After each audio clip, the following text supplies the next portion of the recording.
જૂનાગઢ જિલ્લાના માળિયા તાલુકાના ગાંગેચામાં પીજીવીસીએલના ડ્રાઈવર પર હુમલાની ગંભીર ઘટના સામે આવી। માહિતી મુજબ પીજી ચેકિંગની કામગીરી દરમિયાન 3 શખ્સોએ ડ્રાઈવર પર તીક્ષ્ણ હથિયાર વડે હુમલો કર્યો હતો।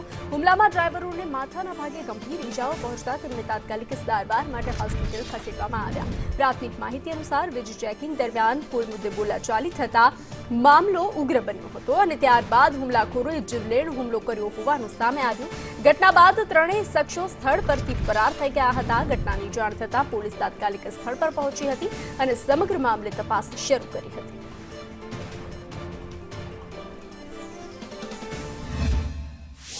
અમારા કાર્યક્ષેત્ર હેઠળ આવતા અલગ અલગ ગામમાં વીજ ચેકિંગની કાર્યવાહી હાથ ધરેલ હતી।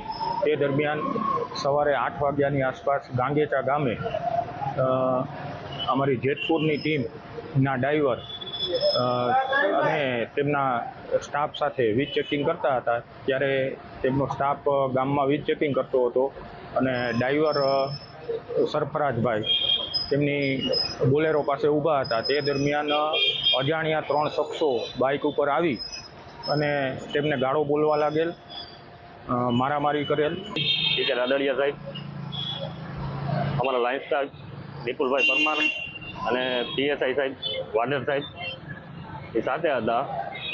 એ લોકો ત્રણેય અંદર જ્યારે ઘરમાં ચેકિંગ કરવા ગયેલ તે દરમિયાન હું ત્યાં બહાર ગાડી પાસે ઊભો હતો અને 3 અજાણ્યા શખ્સો આવી અને મારી ઉપર હુમલો કર્યો કે અમારા ગામમાં કેમ આવ્યા, અમારા ગામમાં ચેકિંગ નહીં કરવાનું।